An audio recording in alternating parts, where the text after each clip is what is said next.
Hello and welcome back to Creative Adventures.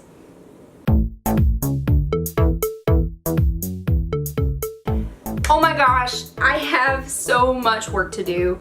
As you saw in previous videos, we're getting ready for Halloween and I still have some prep to do for that, in addition to trying to film a horror-esque type of video of all of our decorations. I have 2 recipe videos already filmed that I still need to edit, but most importantly, I have 5 orders coming up for my side business, Smart Cookie Sweets, and they're all due in the next couple of weeks, so I need to get busy. So the first order that I'm going to be starting on tonight is for a 1-year-old girl's birthday party, and it's for a dozen chocolate cupcakes, and each will have a custom fondant topper. I think though that I'm going to do one of the toppers a little extra special for the girl. Her mom sent me a reference photo of her favorite plushy bunny toy, so I think I'm going to try to recreate that in an actual 3D figure because it's really adorable and kind of retro looking. So I'm super excited about that. So without further ado, let me get my work area set up and we will get started on these cupcake toppers. Alright, so here are the majority of the tools that I think I'll be using today. So first and foremost, you will need fondant and or gum paste to make cupcake toppers. Fondant is a lot softer. Fondant actually is an icing that you roll out and put over cakes. When you see those nice pretty wedding cakes that have perfectly smooth sides, that's usually covered in fondant.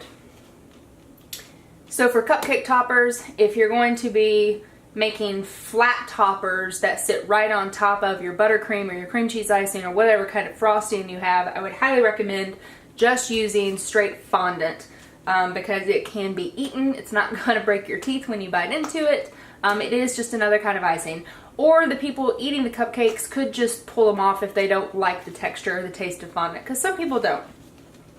But if you're going to be making things like sugar flowers or 3D models, things that actually have to have structure and height, then I would recommend using gum paste, or using what I prefer to do is mix a 50-50 mix of fondant and gum paste and use that.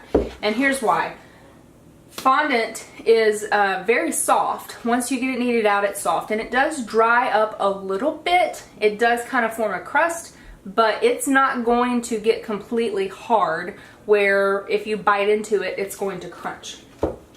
It also stays soft so long that it's very easy to work with. However, it doesn't provide any structure, so if you try to build it up, if you try to build a big 3D model out of it, it's just going to droop and fall because it's so soft.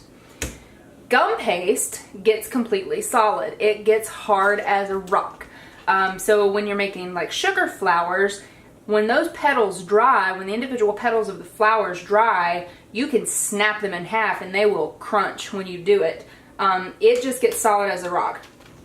Gum paste can be a little more difficult to work with because it dries out so fast. So you have to be very familiar with working with it, and you have to work quickly. If you're trying to do something very complicated and you need a little bit more time, then you're gonna struggle with gum paste because it does set up very quickly. So if you make a 50-50 mix of the two, it gives you a little bit longer to work with it before it dries out. It does still dry out completely, but you just have a little bit longer to make your model or make your flowers. And I personally think it rolls out a lot better. It doesn't get what's called elephant skin as easily, where it has like these little wrinkles in the surface of it. I don't have as many problems with it cracking when I mix the two together. All in all, this has just been a good formula for me as a 50-50 mix, so I highly recommend you try that, especially if you're new to working with sugar flowers or 3D models. You may or may not need vegetable shortening. Sometimes if your fondant or gum paste or your mixture dries out a little too much, you can add a little bit of shortening back to it to soften it back up, and you just knead it back in. You can also use this to grease your hands with, so that as your hands heat up the fondant or gum paste, it doesn't start to stick to your hands. And some people do like to rub it on their mat when they're rolling it out. I honestly don't prefer that. I prefer to use cornstarch instead, which is why I have cornstarch sitting here. I prefer to dust my surface with this. I think it does a better job of not sticking, but that's completely personal preference. I do have a small bowl of water here, and I use that for adhering pieces of my 50-50 mixture together. It will work for fondant, gum paste, or your mixture. If you want to make this a little bit more of a glue consistency, you can crumble up a little piece of fondant or gum paste into your water and let it dissolve, and then it will get a little thicker that way. But I don't ever have any problem with just water, so I'm just gonna use water today. Obviously, you can use whatever kind of cookie cutter shapes you want to cut out fondant toppers. Cupcakes are round, so, and I usually like doing a scalloped edge just because I think it's pretty. So these are the ones I will be using today. I have modeling tools, which are my ball tools here, and these two tools right here are all modeling tools. In a future video, I'm sure there will be sugar flowers in my future videos, and I will show you how I use these primarily for sugar flowers. But I'm going to be using all of these today to make that little bunny rabbit. You're going to need a few paint brushes. I have a plethora of paint brushes that I switch between for today. I just got out 3 for now. I may get out some more later, but this one is the one I primarily use for dusting my surface with cornstarch. It's just a nice big fluffy brush. This one is the one I almost always use for this is the one I almost always use for my glue, my water / gum glue. It's just a good size for it. And then I got this little teeny tiny one out because I think I may be using this one to draw on a nose and a mouth and some tiny little details on my little bunny rabbit. So I may or may not use this one, and I may or may not get other ones to use throughout this process. I don't know that I will need these either, but it's always good to have a handy pair of tweezers and an X-Acto knife. I use this sucker a lot. It is dedicated to cake and fondant crafts because it just gives me a sharper edge like no other tool will. I love having a dedicated X-Acto knife. And I just realized I forgot to get one tool out, a very important tool. And you can't do a whole lot of fondant and gum paste work without a rolling pin. So yes, this is a tiny little rolling pin, but it is perfect for rolling out tiny details out of fondant and gum paste. So one other thing you may need for your projects, and I have it off camera because it takes up a little bit of space, is food coloring. I prefer to use the gel paste colors from AmeriColor. I just really like this brand a lot. Their colors are very rich and vibrant. And I don't know that I'm going to be using all of these colors today, but these are possibly colors that will be going into my bunny rabbit and my toppers. So I got them all out to have them nearby and handy. Wine's important.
Okay, I'm back. It's actually the next day. After I finished making my 3D bunny, I wanted to let that actually sit overnight so that it could harden up quite a bit, so I could shade it.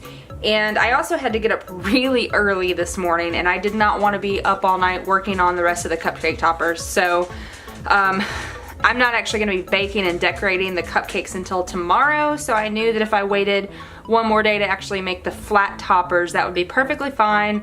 And then my bunny would be completely dry, or mostly dry enough to actually shade it, which I'm going to do here in a minute, the next day. So it is the next day. I'm back, and I wanted to show you what we got so far. I think this little dude is just absolutely adorable with his one little floppy ear and his one straight ear, and he's just gonna come to life once we put the mouth and nose and do some shading on him and actually add some shadows and whatnot. So I am super excited with how this turned out. And then once I get the shading done, I'll do an even better close-up shot to show you the detail and the stitching and whatnot, because the shading will bring that out really well too. So I'm gonna set this to the side. I've already cleaned up my work area from last night, but I still have most of my materials out there just sitting off to the side. So I also, as you can see, moved my camera. This is the first time I've tried filming doing this kind of work, and last night I had the camera kind of beside me and behind me, which made it, I had to sit kind of off to the side to try to model that thing, and that just was not working. So I know I got out of the shot quite a bit last night. With the camera sitting where it is now, I think I will actually be able to sit at my desk like I normally do to work on these things. And I do all of my work over this mat, but I'll be able to actually like lean against the desk like I normally do. So everything should be in the shot this time. So I apologize for that terrible filming, but hey, I'm very new at this and I'm learning as I go. So without further ado, let's get started.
It is the next day. My cupcake toppers are all dried and ready to be put on. The order is being picked up tomorrow morning, so I'm about to get busy making the actual cupcakes and frosting them and putting those toppers on and then packaging them, and it will be all ready to go first thing in the morning. My cupcakes are completely cool, my frosting is ready, and I've got my piping bag already snipped on the end and fitted with my tip. So this is an open star, and this particular tip is the Wilton 1M.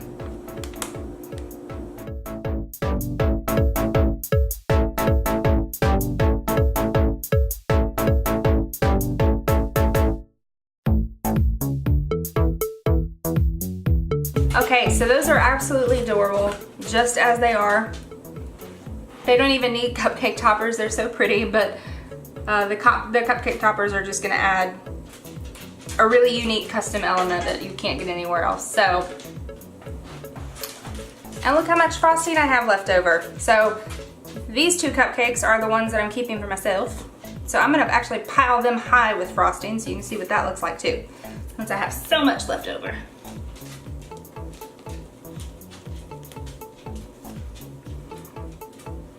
Look how cute that is. It's just a big pile of ruffles.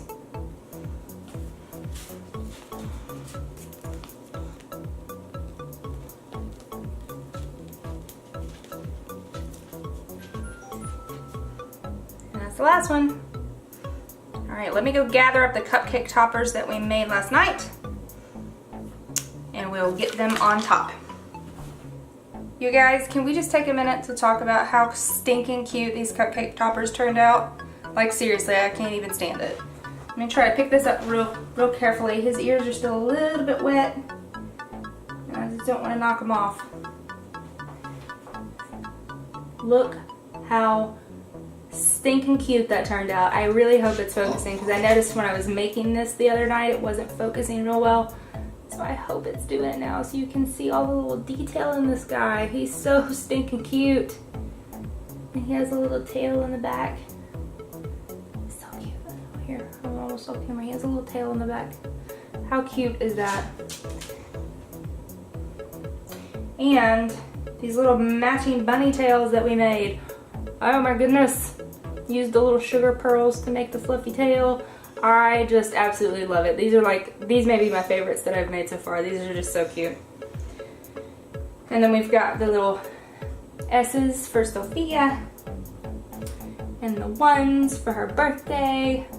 I just think this set is adorable, and I cannot wait to give these to her mom. So, all right. Now I will say, whenever you're putting fondant toppers on top of crusting buttercream, which is the kind of buttercream we have here, you do not want to let the buttercream crust before you put these on, because they will not stick. Once that crust forms on the outside, it will be really hard to get these guys to stick on. So you want to go ahead and get these on as soon as possible. And I like to just push them right on down in there. And as you can see, the ruffles are sticking out to the side, so you can still see that it's a really pretty little ruffly top. Pick up one of these and show you how cute that is. See all the ruffles sticking out the side, and when you look at it this way, it's just adorable. Just adorable. And that cupcake is done. Let me get the rest of these on.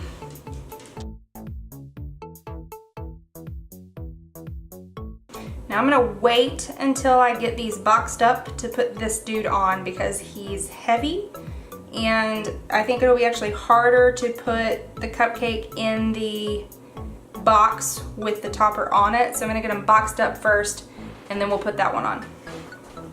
Okay guys, there's our final set of cupcakes. I'm super happy with how this one turned out. Seriously, I think my little bunny figure is just absolutely adorable. I'm so glad that she sent me that as the reference for this set, because it drove all of the other decisions that I made. But yeah, I hope that you guys found this watching me make these informational. So if you ever want to try your hand at doing some fondant work, you were able to see how easy these are to turn out and how easy it is to pipe these tops if you've got the right equipment to do it.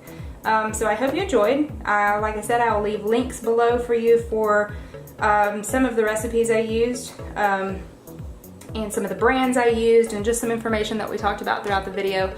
And tomorrow I'll be taking some shots of these to put on my business page.